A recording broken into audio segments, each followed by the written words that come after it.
안녕하세요. 서울대학교 병원 건강톡톡 진행을 맡은 가정의학과 강은교 교수입니다. 건강톡톡 3시간에 걸쳐서 우리 병원 피부과 권우상 교수님을 모시고 탈모, 그중에서도 가장 많은 분들이 겪고 있는 유전성 탈모에 대해서 알아보고 있습니다. 권우상 교수님 안녕하세요. 안녕하세요. 고우상입니다. 네. 두 번째 시간에는 유전성 탈모의 치료에 대한 질문을 드리려고 합니다. 대부분 질병들이 조기에 일찍 발견해서 치료를 하게 되면은 치료 결과가 좋은데요. 유전성 탈모도 일찍 치료를 시작하는 것이 더 결과가 좋은가요? 탈모를 조기에 치료하면 권장을 드린 이유는 탈모가 심하지 않을 때 그 상태에서는 10% 15% 좋아지면 거의 정상 가까이 회복이 되는데 탈모 많이 진행한 상태 같으면 거기서 한 10%나 15% 좋아진다 하면 일부 좋아지긴 하지만 여전히 만족스럽지 않죠. 그러니까 가능하면 탈모는 일찍 치료 시작하는 게 좋다. 그래서 기본적으로 탈모는 항노화 치료라 생각하시고 젊을 때 잘 보존해서 그거를 50대, 60대까지 계속 보존을 한다. 그렇게 접근하시는 게 좋죠. 그래서 일찍 치료를 시작하실수록 좋습니다. 효과가 좋겠네요. 유전성 탈모를 정확하게 진단하고 치료하기 위해선 어떤 검사들을 하게 되나요? 보통 유전성 탈모는 패턴을 보고 진단을 하죠. 그래서 보통 양쪽 귀를 잇는 가상의 선을 생각해 보면 그 가상의 선이 M자의 끝부분과 2cm 이하로 줄게 된다면 그 남성의 탈모가 있다고 이야기합니다. 그렇게 이야기를 하고 여자분들 같은 경우는 좀 크리스마스 추리 패턴이라고 이야기하는데 추리 형태로 삼각형 형태로 가운데가 넓고 점점 뒤로 갈수록 좁아지는 그런 패턴이 되다가 나중에는 이 가운데가 좀 횡하게 되는 그래서 완전한 탈모는 아니지만 좀 횡하게 되는 그런 형태가 있고 그리고 저희가 보통 하는 것은 더모스코피라고 해갖고 확대경 검사를 많이 합니다. 그래서 양쪽 귀를 잇는 선과 앞뒤로 잇는 선 가운데점에서 보통 확대해서 사진을 찍게 되는데 그래서 단위 면적당 모발 밀도가 얼마큼 되느냐 또 굵기가 평균 굵기가 어떻게 되느냐 혹은 모발 자라는 속도가 어떻게 되느냐 그런 것들을 다 평가를 하게 되겠죠. 그래서 20대부터 30대, 40대, 50대의 한국인 남성과 여성들의 평균 모발의 밀도와 굵기가 있습니다. 대략적으로 이야기하면 대략 한 180개에서 220개 정도가 평균 레인지라 할 때 그러면 200개 정도 되겠죠. 그래서 모발 밀도를 재봤는데 단위 면적당 1 곱하기 1cm에 한 140개, 150개 정도다. 평균보다 한 20% 정도 모발이 떨어져 있으니까 확실히 탈모라고 진단을 합니다. 그렇게 하고 그것도 어려울 경우는 그럴 때는 조직 검사를 하거나 그런 검사를 하게 되겠습니다. 그렇군요. 우리가 보통 유전성 탈모를 치료한다라고 하면은 주로 생각하게 되는 치료 방법이 약물요법이나 모발 이식이 있는데요. 어떤 치료법을 어떻게 선택하게 되는 건가요? 탈모는 기본적으로 자기 이미지와 관련이 있는 거죠. 그래서 제가 보기에는 20대 남자가 멀쩡한데 굉장히 탈모가 심하다고 굉장히 이제 치료를 원해서 오는 사람도 있고 어떤 분들은 굉장히 탈모가 심한 분이 오셨는데 그분이 저 탈모 때 오셨냐 물어보면 탈모가 아니라 두피에 뭐가 나서 왔다는 거예요. 그래서 자기가 이제 니드에 의해서 치료를 한다 이렇게 이해할 수가 있고 평균적으로 이해하면 말씀하신 대로 약물 치료하고 모발 이식 이렇게 하는데 상대적으로 이제 약물 치료는 좀 가벼운 경우에 치료를 시작하죠. 약물 치료는 도포제가 있고 먹는 약이 있습니다. 그래서 도포제는 그 미녹실이라는 성분이 주로 사용하게 되었고 그 외에 베타 에스다이올의 성분이 주가 되는 그런 발모제 도포제가 있습니다. 그런 발모제 도포제는 두 가지를 보통 많이 사용하게 되어 있고 먹는 약은 5알파 반응 효소 억제제 그것들을 보통 남자분들 많이 사용하게 되어 있고 그 여성들 경우는 이제 항안드로겐 제제를 또 사용하는 경우도 있습니다. 모발 이식은 이제 이 경구 약물이나 혹은 약물 치료가 좀 만족스럽지 않을 때 하게 되는데 기본적으로 모발 이식은 미용 수술이 할 수 있죠. 미용 수술 할 수 있으니까 그거는 상태에 따라서 조금 원할 때 하실 수 있으면 되고 이 M자로 올라간 그런 타입은 조금 상대적으로 약물 치료의 반응이 좀 떨어지기 때문에 우선적으로 모발 이식을 고려하기도 합니다. 그렇군요. 예, 모든 약재가 그렇듯이 당연히 사람마다 반응의 차이는 있을 네, 것 같은데요. 그렇습니다. 이 약물 치료 같은 경우에는 사람마다 차이가 물론 있겠지만 진행을 막아주는 역할을 주로 하게 되는 건지 아니면 실제 발모가 되는 것도 늘어나게 해주는 효과가 있는지가 좀 궁금한데요. 실제 약물요법은 어떤 효과가 있나요? 약을 사용했을 때, 먹는 약을 네. 기준으로 이야기했을 때, 사용하는 사람들 한 70% 정도는 상당히 효과가 좋고요. 한 20%는 조금 좋고, 네. 한 10%는 현상 유지.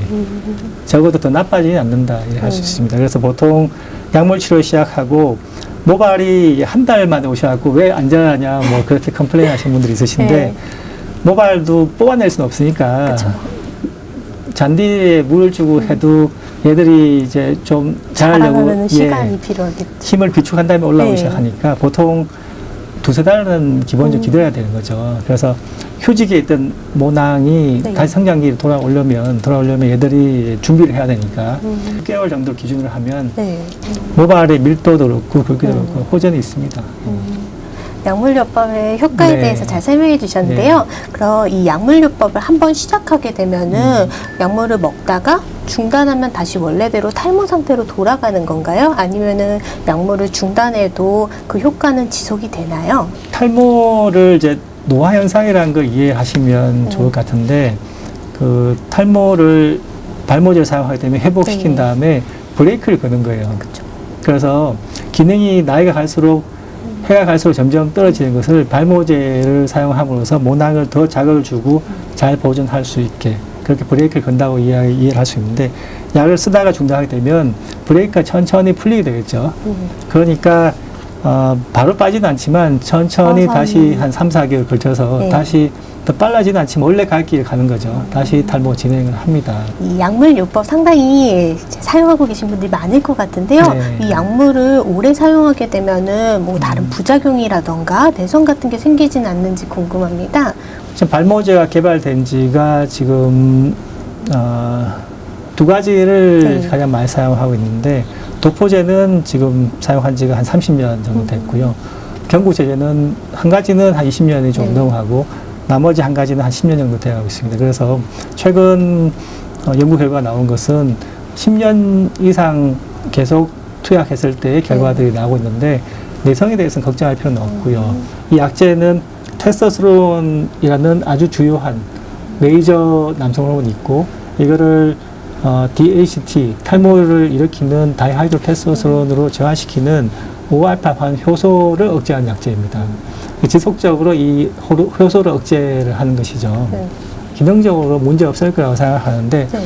뭐 사람에 따라서는 남성 호르몬들끼리 밸런스가 조금 변동이 있으니까 약을 드시는 분 중에 일부 한 1% 정도 이해하는데 그분들에서는 초반에 성욕 감퇴라든지 발기력이 떨어진다 그런 이야기 하시는데 그게 또 밸런스를 찾기 때문에 대략 초반에 한 달 정도 그 사이에 그 증상이 있지만 지속해서 약을 투약을 복용할 경우에 그 경우는 별 문제 없이 회복되는 것으로 그렇게 알려져 있습니다. 이제 모발 이식으로 좀 넘어가 보겠습니다. 이제 지금까지는 약물요법에 대해서 얘기했는데요. 약물요법에 실패하신 분들 말고도 모발 이식에 적합한 분들은 어떤 분들이 있는지 조금 알려주실 수 있으세요? 모발 이식은 특히 남자분들 같은 경우에 앞머리 헤어라인 쪽이 많이 부족한 분들 그런 분들한테 상당히 효과적이죠. 그 모발 이식은 자가 모발 이식술, 네. 딴 사람 머리를 심어줄 수는 없고 자기 네. 머리를 이식하게 되는데 그게 왜 그러냐면 모발의 기원이 다르기 때문에 그렇습니다. 두피는 아비마부터 자라서 올라가고 뒤통 쪽에서는 이제 목덜미에서 자라서 올라옵니다. 앞머리 모발이 상당히 네. 그 탈모에 취약한 모발이고 뒤통 쪽은 탈모를 잘 일으키지 않는 모발입니다. 그 성질은 기본이 다르기 때문에 옮겨 심어도 그 성질을 그대로 유지하는 거죠. 그 성질을 이용해서 모발 이식을 하게 되는 것입니다. 그래서 아비마 쪽을 그렇다고 뒤통수를 다 뗄 수는 없으니까 네. 그 뒤통 쪽에서 채취할 수 있는 모발의 수가 한계가 있으니 네. 남자분들 같으면 앞머리 헤어라인 정도만 만들어줘도 차라리 네. 보통 앞에서 보게 되고 남의 머리 위에서 볼 일은 그렇게 많지 않으니까 네. 앞머리 헤어라인만 잘 만들어줘도 훨씬 젊어 보입니다. 그러니까 이제 그러시겠네요. 좀 더 네. 효과적으로 할 수 있죠. 그럼 모발 이식을 받은 분들도 약물요법을 같이 병행하기도 하나요? 대부분 모발 이식 하더라도 약물요법을 병행하도록 이야기하죠. 왜냐하면 기원이 다르기 때문에 네. 이 앞이만은 약물 치료하지 않으면 네. 계속 빠질 머리카락입니다. 그러니까 모발 이식했는데 앞머리만 남아있고 뒤는 횡하는 그런 모양이 굉장히 이상한 형태가 되기 때문에 이식을 해서 그만큼 풍성하게 해주고 네. 윗머리는 약물 치료 가지고 잘 보존하고 그렇게 해서 두 개를 복합적으로 해야 미용적으로 제일 최선의 결과를 보일 수 있죠. 네. 현재 시행되는 모발 이식은 앞에서 말씀해 주신 것처럼 자신의 모낭이나 피부 조각을 이용하는 자가 모발 이식인데요.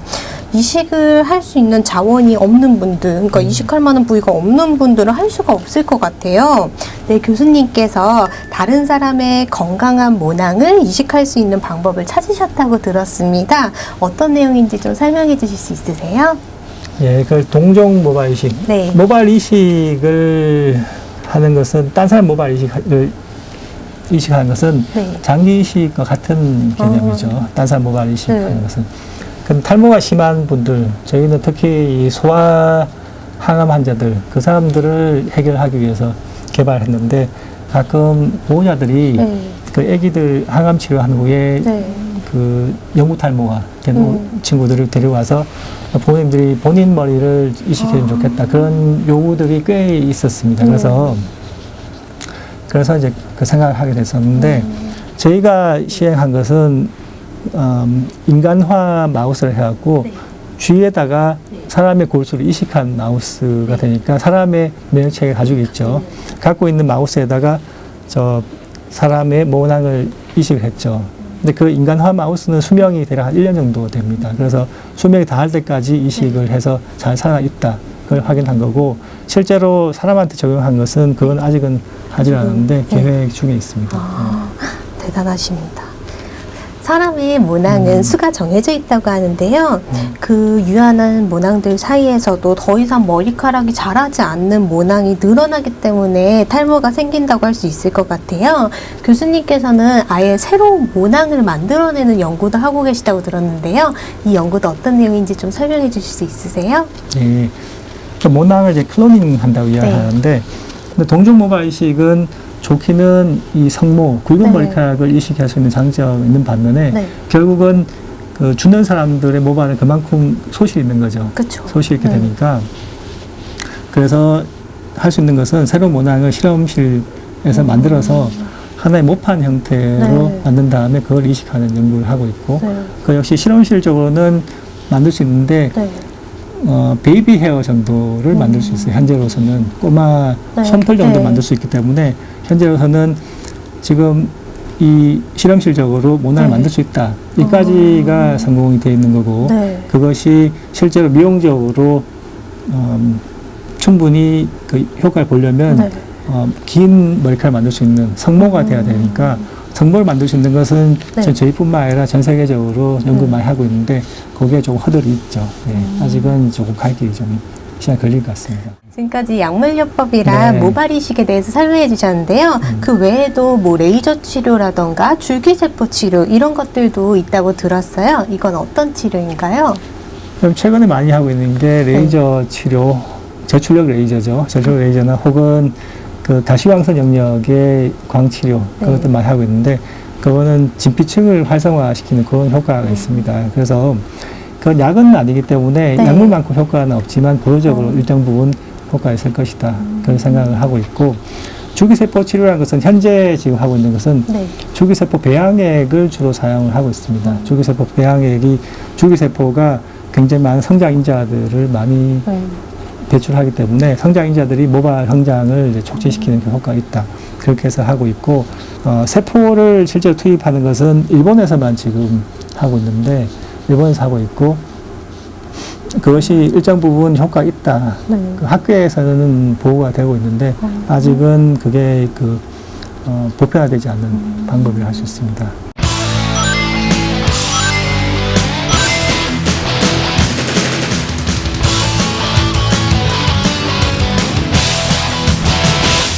서울대학교 병원 건강톡톡 탈모 두 번째 시간에는 유전성 탈모의 치료에 대한 궁금증을 풀어보았습니다.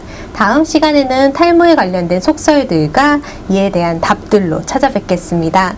지금까지 진행의 강은교, 도움 말씀의 우리병원 피부과 권우상 교수님이었습니다. 감사합니다. 네, 고맙습니다.